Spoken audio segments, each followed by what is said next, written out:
Olá, muito bom dia, boa tarde ou boa noite, dependendo do horário que você está assistindo o vídeo desta aula. É a aula ou a lição 4. Nós vamos falar sobre Éden, Adão e Eva, Gênesis 2:7.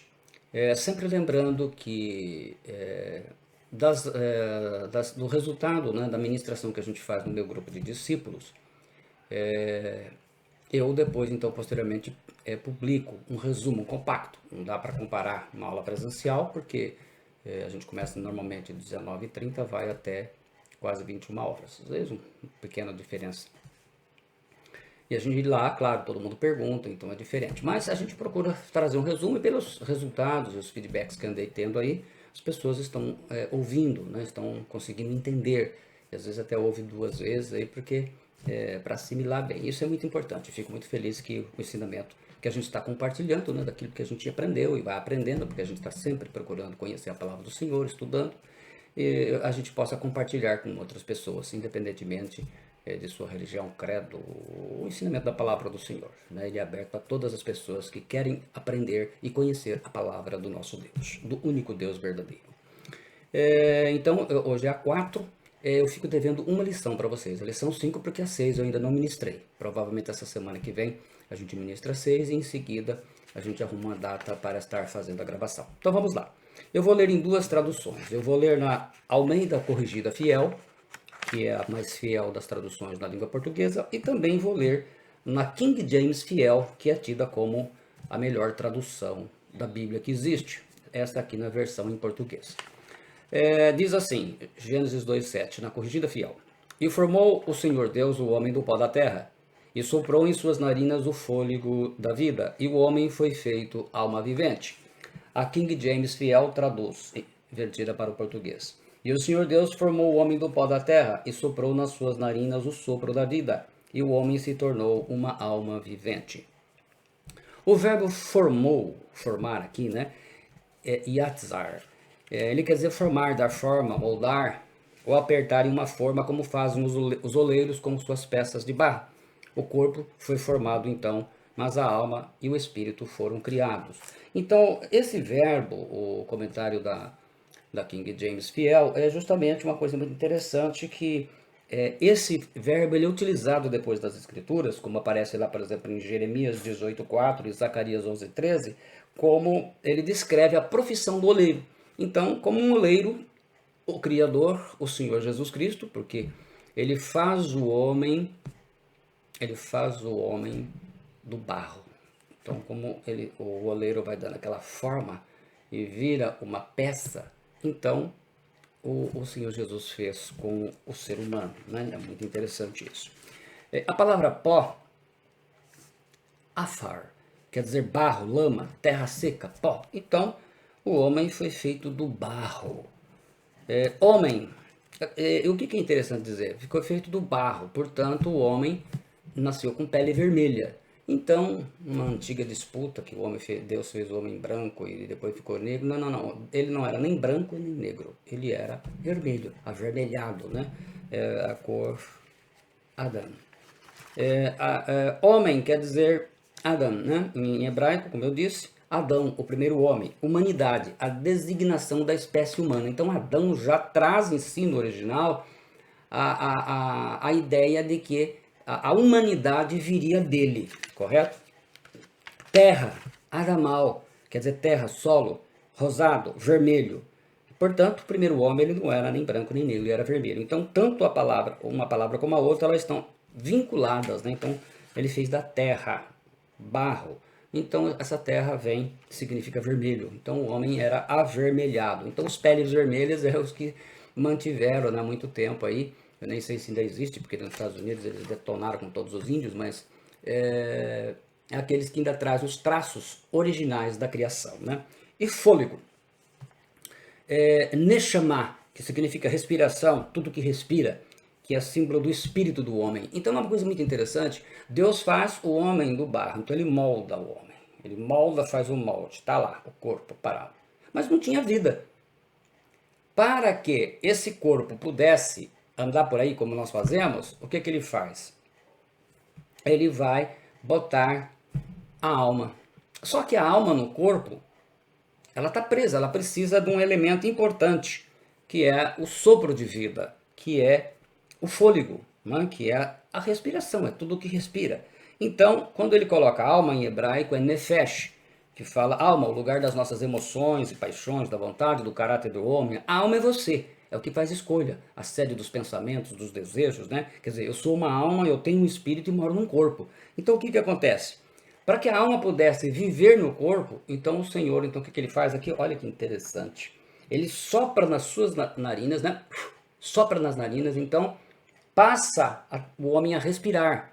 Então a alma respira no corpo através do espírito. Então é o ser espiritual, o sopro de vida. E é interessante, o corpo de todo homem ele volta ao pó quando ele termina. Volta ao pó, quer dizer, não importa. O pessoal ele cremou, voltou ao pó. Transformou em cinzas e jogou no mar. Tá, é pó. O espírito de todo homem volta a Deus. Agora, a alma, ela vai para o céu ou ela vai para o inferno, conforme a escolha de vida que ela fez, né? O pessoal vive a vida inteira como um ímpio, fazendo coisa errada, morreu, tadinho, foi o pai, está recebendo. Depende de que pai que ele está se referindo, porque o diabo também é pai, né? Ele é pai de uma humanidade em pecado, né? O pai da mentira. Então, todos aqueles que viveram uma vida de mentira, uma vida falsa, uma vida hipócrita, esses, então, infelizmente, renegam a graça do Senhor, né? Nós temos o Evangelho, ele fala de arrependei-vos. Então, um arrependimento. Jesus disse que quem não nascer de novo não pode ver nem entrar no reino de Deus. Então, ele tem que nascer de novo, porque essa primeira geração aqui, infelizmente, ela vai cair, né? Éden, a palavra hebraica Eiden, o jardim ele estava localizado a leste do Éden. Éden, toda a região. Então, o Éden não era em si o jardim, ele era a região, né? Era uma grande região e ali dentro Deus criou um jardim. Dois rios eram bem conhecidos, né? O rio Tigres e o Eufrates, que ele vai narrar no capítulo, versículo 14 do capítulo 2. Os outros dois rios eles não são facilmente identificados. O rio Gion, ele circundava a Etiópia e pode referir-se ao Nilo. E o Pison passava pela Arábia. Não há nenhum lugar conhecido onde existam vestígios das coisas descritas em Gênesis 2. O jardim foi destruído e a superfície da terra mudada, porque Deus quis mesmo que se esquecesse, porque esse projeto ele não vingou. Infelizmente, o seu ator principal ele não foi fiel ao Senhor, ao propósito de Deus. Como muita gente, né? Deus levanta muitos ministérios bonitos, só que de repente os caras esquecem. Então, se vocês verem quantos ministérios eram bonitos, e hoje, né, ministérios dentro da igreja, por exemplo, você vê, infelizmente isso é de Adão, né? Se você vê lá um pastor, um líder de louvor, de repente o sujeito cai em pecado, larga a igreja, vai para outro lugar, muda de igreja, e vai tentar fazer, o remendo humano, infelizmente isso vem de Adão. Porque a fidelidade é aquele que é plantado por Deus e ele vai até o final, né? Isso é fiel, né? Onde ficava o Éden? Os estudiosos eles têm especulado a localização do Éden, sugerindo vários lugares. Desde o terceiro céu até as regiões mais baixas da Terra, do Polo Norte ao Polo Sul, e apontam como China, a Índia, o Ceilão, a Armênia, a África, a Mesopotâmia, a Síria, a Pérsia, a Arábia, a Palestina e o Egito, e também os estados, até isso já fizeram, de Missouri, e Utah nos Estados Unidos. Os americanos já quiseram trazer o Éden para lá também, né? Seria mais sábio se todos lessem e aceitassem Deuteronômio 29 e 29, porque é complicado ficar tentando. Deus não quis deixar vestígios. A vontade do Senhor não foi essa. Então não adianta o homem. Tem certas coisas na Bíblia que Deus não quer que você saiba agora. Só mais para frente. Então o que acontece? Deuteronômio 29, 29, eu vou ler pela King James Fiel. Eu falo, a tradução da King James Fiel, ela é a tradução de 1611, que quando foi feito por ordem do rei Tiago, quer dizer, o King James, né, que era o rei inglês. O que ele fez na Inglaterra? Ele convocou os melhores estudiosos, conhecedores do idioma hebraico e grego que se tinha. Eram grandes estudiosos. Então ele pediu para fazer uma tradução única na língua inglesa. E essas traduções fizeram a que se chamou, naturalmente homenageando o rei, né? Era um rei cristão, um rei que queria difundir a palavra de Deus, e ele então fazem essa tradução, que ficou conhecida como a King James Fiel. Já existem muitas outras versões atualizadas da King James, mas elas fogem muito do padrão desta aqui, que é tida como a melhor tradução que nós temos atualmente de Bíblia. Então ele diz assim, as coisas secretas pertencem ao Senhor nosso Deus, mas as coisas que são reveladas pertencem a nós e aos nossos filhos para sempre, para que nós possamos cumprir todas as palavras desta lei. Então tá claro aí, as coisas que são secretas, que são ocultas, elas pertencem ao Senhor, então não adianta ficar chutando, né? A criação da mulher. A criação da mulher, que é muito interessante, quero que vocês prestem atenção. Isso também as mulheres, especialmente, né? No versículo 18, eu vou ler primeiramente na Almeida Corrigida Fiel. E disse o Senhor Deus, não é bom que o homem esteja só, far-lhe-ei uma ajudadora idônea para ele.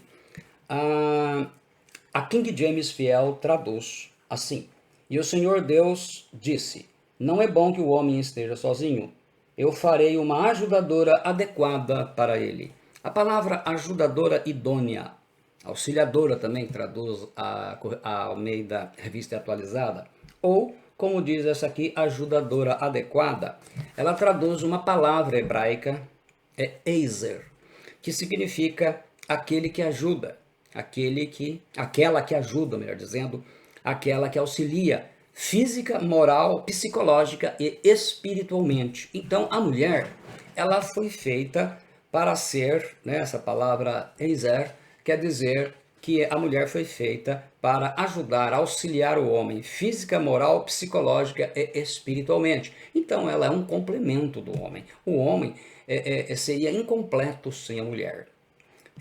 Deus vê então que a sua obra não estava completa no homem, pois ele não poderia reproduzir a sua espécie sozinho. Então Deus fez uma ajudadora para que ele fosse capaz de propagar a sua espécie. Então ele faz o quê? Ele faz a mulher, ele faz a fêmea. Então Deus cria o macho, que é o homem, e faltava a fêmea, que é para a reprodução. Veja bem que nós estamos falando aqui antes da queda, o propósito já era esse. Aquela que fornece força na parte necessitada do ajudado. O termo não sugere aqui, o termo hebraico, que a ajudadora seja mais forte ou mais fraca do que aquele que vai ser ajudado. Ela auxilia, ela é como auxiliadora, ela é semelhante. A esposa, ela não é um clone do seu marido, mas sim o seu complemento. Então, o homem, sem a mulher, ele é incompleto. Não tem como um cristão verdadeiro concordar com a distorção que depois o diabo vai fazer de um relacionamento entre mulher com mulher e homem com homem. Isso distorce o sentido original. É muito importante a gente frisar isso. Depois, nós vemos lá em Gênesis 2:21, vou ler primeiramente na Corrigida Fiel. Então o Senhor Deus fez cair um sono pesado sobre Adão, e este adormeceu, e tomou uma das suas costelas e cerrou a carne em seu lugar. Diz essa tradução. 2:21. Vamos ver aqui a King James Fiel. Ela traduz assim: e o Senhor Deus fez um profundo sono cair sobre Adão, e ele dormiu. E ele tomou uma de suas costelas e fechou a carne em seu lugar. É muito interessante que nós olhamos aqui a palavra costela, é tseilá em hebraico, quer dizer, costela, lado. Homem e mulher tem 24 costelas, isto é, 12 pares. Então, tá tudo certinho. Existe uma situação em que alguns professores de hebraico, eles dizem que esta palavra, a palavra tseilá, ela significa também flanco, pedaço, lado e também eixo. Então, o termo tem outros significados. É interessante que nos idiomas que foram utilizados na Bíblia, que nem especialmente o hebraico, você tem que deduzir do contexto. Então, o tradutor precisa ter um entendimento. O problema hoje de tradução, essas traduções modernas que estão fazendo da Bíblia, que distorcem bastante, o que é? A Bíblia ela foi escrita na mentalidade oriental. Deus, quando inspirou os homens, eles eram do Oriente Médio. Então eram homens que tinham um tipo de comportamento. E isso vai ser narrado em toda a escritura, você vai ter que ter esse entendimento. E se você pensar da forma ocidental, que é o grande erro dos tradutores modernos, e também de muitos pregadores, e de muitas pessoas que questionam coisas bíblicas, o que é? Você tem a mente ocidental. Você lê algo oriental e tenta entender da forma ocidental. Então você cria conflito. Você precisa entender a maneira oriental, para depois você contextualizar e trazer sem distorcer. Então o que acontece? Essa palavra ela depende muito do contexto em que está, correto? Mas ela expressa o quê? Uma parte colocada simetricamente com relação a outra igual. Portanto, podemos falar realmente de flanco ou de costela. Então, o tradutor traduz bem, e já começou lá no passado. E aí a gente lê aqui que que se encontra sob carne. Então Deus já vai lá e faz uma abertura, ele faz é uma cirurgia, né? O Adão foi anestesiado pelo Senhor e ele faz uma cirurgia com o bisturi divino. Então, cirurgia 100% garantido, não tem problema nenhum, a recuperação dele foi top, já saiu andando com o seu presente, não, foi uma coisa maravilhosa. Era algo que acontece numa grande cirurgia. O Adão ele dorme, né, antes da operação. O significado do termo poderia designar-se realmente como costela. Então, o termo está bem traduzido. Na mente aí dos tradutores, e também na mente de Moisés, que narra o fato, o episódio, essa parte, ela deveria, portanto, ser a costela. Então, é algo que ele consegue, o tradutor conseguiu detectar, entender, decodificar a mente de Moisés que escreve o texto, né, que escreve essa palavra. Né? Na versão grega da Bíblia, quando os 72 rabinos e estudiosos judeus traduziram a Bíblia hebraica, o Antigo Testamento hebraico, para o grego, a pedido do Alexandre o Grande. Interessante que as grandes versões de Bíblia que nós temos foram feitas por homens líderes, né? Deus usa pessoas. O King James, o rei Tiago, ele era um homem, teoricamente pelo menos era cristão, né? O Alexandre o Grande não, ele queria, por causa da famosa biblioteca de Alexandria, e ele achou naturalmente que precisava ter uma tradução do Antigo Testamento. Deus usa quem ele quiser, né? Ele é soberaníssimo. E foi feito a Septuaginta, ainda que, como eu já expliquei no vídeo anterior, a Septuaginta, a primeira feita lá, que foi depois usada posteriormente por Jesus, nos tempos de Jesus e dos apóstolos, elas não existem mais, correto? Aquilo não existe. As que nós temos hoje, as mais antigas, datam do século IV, então elas já estão muito modificadas. Então, por isso que a gente sempre tem que comparar mesmo com o original. Então, no caso da Septuaginta, ela traduz essa palavra tseilá como pleura, que significa tanto costela como flanco, como ocorre no termo hebraico. Então, aí, grego e hebraico, as duas línguas escolhidas pelo Senhor para a tradução da palavra todinha, né? O Antigo Testamento em hebraico, com algumas porções em aramaico, e o Novo Testamento em grego. O grego do Novo Testamento, ele se caracteriza por, com exceção de Lucas, Atos e Hebreus, os outros textos são todos do grego koiné. O grego koiné era o grego popular falado pela população.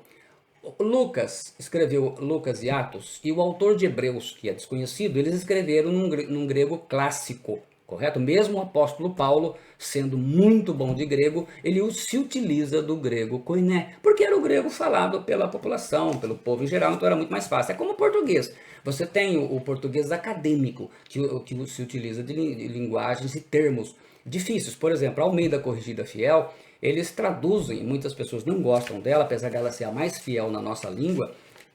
Agora, que com a King James, a gente consegue comparar isso. Você vendo a King James fiel sendo traduzida em português, uma versão que tem, como eu tenho aqui, você compara com a Corrigida Fiel, você vê que elas são bem assim paralelas, elas caminham juntas, né? O que acontece? Só que ela utiliza linguagem clássica. Então ela é uma Bíblia de linguagem um pouco mais difícil de entender. Você precisa trabalhar com dicionário porque ela usa termos assim, mas ela mantém o padrão, assim como a King James Fiel, né? Porque ela procura traduzir da forma mais próxima do original possível. Então, É... O que é importante dizer nisso? Por que eu estou falando sobre essa questão de costela? A referência à costela aqui, mais do que a flanco, ela não vai mostrar uma suposta inferioridade da mulher, como se passou a entender na visão ocidental. Esse é um problema que surgiu na época moderna. E muitos problemas surgiram na época moderna porque os homens, os tradutores e as pessoas que estão trabalhando com a tradução de Bíblia, começam a utilizar pensamento moderno. Então você começa a criar conflitos e tenta trazer a Bíblia, adaptar a Bíblia, como estão fazendo hoje, Bíblia LGBT, Bíblia não sei de quê, Bíblia, vão tentando adaptar, mas estão distorcendo, porque o sentido original não é esse aí, correto? Para nossa mentalidade aqui, traduzir parte ou flanco poderia inspirar uma interpretação aí de episódio que atente para a igualdade de gêneros, enquanto costela, ao contrário, se prestaria uma interpretação que poderia surgir aí, como usam os muçulmanos hoje, que se sente uma certa aversão pelas mulheres. Mas fica bem claro, e é importante que eu deixe aqui para vocês frisado, que no antigo Israel, pelo menos nos que diz referência às fontes bíblicas, não existe declaração alguma de inferioridade da mulher em relação ao homem. Portanto, esse versículo aqui ele não pode ser forçado nesse sentido. Ele é utilizado, sim, pelas pessoas mal intencionadas com relação à palavra de Deus. Durante uma conferência de um professor, o professor Giovanni Iber, que é professor de hebraico, depois dele falar um tema relacionado com antropologia bíblica, e como o termo homem deveria ser entendido, ele se lembra que um senhor se levantou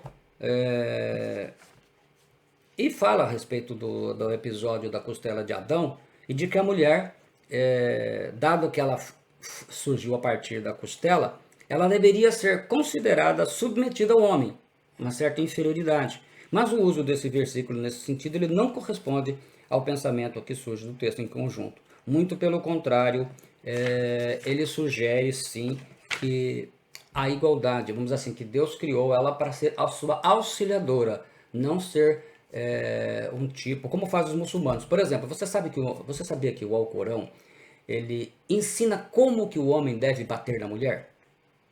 Esse é o Alcorão. Ele não pode quebrar os ossos dela. Senta a pancada, mas não quebra nada. Se quebrar, vai ser punido. É essa visão. Então, essa visão distorcida. Olha que é oriental, mas já é uma visão distorcida. Isto não faz jus ao ensinamento da palavra de Deus. Então, a palavra de Deus ela veio para trazer uma revelação. Por isso que quando eu me prestei a esse trabalho, era o quê? Eu me lembro que quando eu tinha dificuldades de traduzir inglês e entender tanto o inglês da Inglaterra como o inglês americano. E eu perguntei ao meu professor, Luiz Snardi, por que eu não conseguia captar bem as mensagens? Quando ele corrigia, eu via que ele falou, olha, é porque você pensa como brasileiro. Quando você pega um idioma para traduzir, você tem que entrar na mente do autor. Você tem que entender os costumes, todo o que envolve aquilo que ele está escrevendo. Só assim você consegue traduzir. Então eu aprendi e comecei a fazer isso. Então você estuda, você vai. Então você tem que ter uma visão maior, porque o Espírito Santo revela. Mas se você for, agora existe, ele dá a revelação espiritual. Agora existem coisas práticas que você tem que aprender. Ele vai te ajudar, tá? Mas você tem que fazer a sua parte, meu filho. E é essa parte que nós estamos nos prestando. E eu louvo a Deus pela sua vida, você que está se dando vamos dizer assim, o privilégio de poder gastar tempo ouvindo a mensagem. E vejo que quando você está interessado, você ouve uma, duas, três vezes até assimilar bem o entendimento. Então, nesse sentido, a gente vê que Deus aqui ele pega a costela e usa ela como matéria-prima para fazer a mulher, né? Tal como Adão, a mulher, então, ela vai ser feita também à imagem de Deus. Por isso que diz o versículo, né? E eu sempre digo isso, né? Até um comentário da King James, ele diz assim, o fato de a mulher não ter sido tomada da cabeça do homem sugere que ela não deve governá-lo. E o fato dele não ser retirada de seu pé indica que o homem não deve oprimi-la. Então, o homem ele deve amá-la como Cristo ama a igreja. E esse é o texto que depois do Novo Testamento vai incorporar bem sabiamente. Aí nós vemos, né, para completar a lição de hoje, nós vemos aqui o versículo, capítulo 3, versículo 20 de Gênesis, ele diz assim: E chamou Adão o nome de sua mulher Eva, porquanto era a mãe de todos os viventes. Então aqui nós vemos claramente, traduzido aqui pela Almeida Corrigida Fiel, que todos os seres humanos também viriam de Eva. Não adianta inventar outros, né? Mesmo como aquela questão que a gente trata também na lição sobre a questão da mulher de Caim, que muitos aí andaram tendo certas revelações do Espírito Santo de que era de outra mulher, que é o caso de Lilith, né? Aquela lenda que a gente explicou bem na lição. Então veja bem, mulher, a palavra Isha, quer dizer fêmea, mulher, esposa, mulher casada com homem. Então a mulher já foi feita com esse propósito. Eva, Kavá, em hebraico, quer dizer Eva, vida, vivente, doadora de vida. Então, todos os seres humanos vêm de Adão e Eva. Por isso que Jesus disse que você tem que nascer de novo para entrar no reino. Agora, não o nascimento de Adão e Eva, isso todos são. Então as pessoas falam, todo mundo é irmandade. Sim, de Adão nós somos. Agora, para a família de Deus, você tem que se converter. Você tem que nascer de novo. Então, de Adão, por isso que Jesus, o apóstolo Paulo fala, né? Aquele que é feito conforme Adão é igual aos terrenos. E aquele que é feito por Jesus, o último Adão, ele é espiritual. Então, como que eu sei o nascimento que eu tô? É fácil viver com as coisas que você gosta. Se você é um sujeito que não gosta, eu creio que só pelo fato de você estar se abrindo para ver a palavra de Deus, você tem prazer nisso, então a sua natureza ela mudou. Porque você não teria prazer, fome, sede. Quem tem fome e sede só de coisas da terra, coisas mundanas, coisas carnais, do prazer que satisfaz o seu desejo carnal, o desejo carnal não é necessariamente o pecado, mas a gente só se volta para isso. Só gosta de coisas assim, prazeres, luxo e coisas desse tipo. É porque ele nasceu de novo. Ele ainda é um desses que precisam nascer de novo. E a King James Fiel, ela traduz assim: E Adão chamou o nome de sua mulher Eva, porque ela foi a mãe de todos os viventes. Então, nós vemos aqui, Adão dá um nome, é interessante que o homem era perfeito, ele era, ainda hoje é inteligente, a gente vê as coisas que o homem tem feito, né? Pro bem como pro mal, mas ele dá o nome da mulher dele já com a função dela, ela vai ser a doadora de vida, né? Isso que é muito importante, que vai aí contrabalançar um pouco a maldição da morte que veio, infelizmente, pelo pecado dele, né? Então, isso aqui não vai eximir, claro, a liderança que ele deveria ter. Mas mostra aí a questão, deixa eu ver se tem mais alguma coisa aqui para acrescentar. A gente vê que o próprio Senhor Jesus depois vai modelar tudo isso, né? Quando ele cita a questão de Gênesis, né? Então, Deus os criou macho e fêmea. Então fica muito evidente que Deus criou o homem, o macho, e criou a fêmea, a mulher. E daí, e é dessa unidade, até as palavras homem e mulher em hebraico, elas têm aí algumas letras que se referem a Deus, né? Então fala o quê? Que o casamento tem que ter Deus nele, o segredo dele. Então unidade. Então o propósito de Deus é a família, é a reprodução dos seres humanos. Então claro que se você pegar uma ilha e deixar lá durante 100 anos só homens, e numa outra ilha separada só as mulheres, vão se relacionar em si, como é o que querem isso, o que vai acontecer? Acaba a raça. Então esse não era o propósito de Deus, esse é o propósito do diabo, é acabar com a humanidade, ele quer destruir. Diz até nas lendas da angelologia antiga, hebraica, de que o diabo, os anjos caídos, tinham verdadeiramente ciúmes e inveja do ser humano de ver como que Deus o ama. Então, onde eles passaram a atrapalhar todo o propósito, fazendo com que os homens, dando aos homens coisas que os desviassem do Criador. E isso, ele tem tido muito sucesso, porque as pessoas hoje não encontram mais tempo para fazer aprendizado da palavra de Deus. E se você tem feito isso, parabéns, você está conseguindo realmente ouvir a voz do Espírito Santo. Então eu quero que você aproveite aqui, encerrando a lição de hoje, que você possa se inscrever no meu canal, isso é muito importante, nos ajuda. Eu tenho poucos seguidores e preciso de ajuda, puder arrumar outras pessoas também que vão ser abençoadas, porque a gente tem feito isso de graça, né? De graça recebi, de graça eu dou, como ordenou o meu Senhor Jesus. Se inscreva, acione lá o sininho de notificações, então assim, cada novidade, especialmente as lições, você não perde, você já se ajeita aí, ouça uma, duas, três vezes, não importa quantas vezes for necessário para você ser edificado, né? Compartilhe a mensagem também se ela está abençoando a sua vida, não seja egoísta, a gente foi chamado para servir, então sirva os irmãos, sirva as pessoas que você conhece, mesmo que não seja, veja bem, a mensagem, se vocês verem, eu não falo nome de placa de igreja, porque eu não sou pregador de placa. Eu fui chamado pelo Senhor Jesus Cristo, eu sou uma pessoa que foi convertida por Ele, não foi por homens, então eu não prego placa de igreja. Ainda que sou, o trabalho todo, ele tem o amparo espiritual e financeiro, ajuda, né, no material que a gente comprou, adquiriu para poder estar transmitindo essas lives, que a gente edifica a igreja, a gente edifica as outras pessoas, ele vem da comunidade que eu pastoreio, mas a gente não fala de dinheiro, não peço dinheiro, vocês podem ver minhas pregações, quando falam de dinheiro é ensinando princípios, como eu fiz a última, falando sobre os 10 princípios sobre dinheiro, inclusive que Jesus ensinou, o maior deles e vários deles. Então, a gente faz isso no sentido de edificação, para ensinar você a administrar o seu dinheiro, mas nunca visando, tanto que a minha conta no YouTube, ela é uma conta gratuita, ela não tem fins lucrativos, né? Já até me falaram, a gente fica pensando, mas por enquanto nós vamos pensar assim, apenas em divulgar a mensagem por amor ao Senhor. E aí eu preciso e conto com a sua ajuda, né?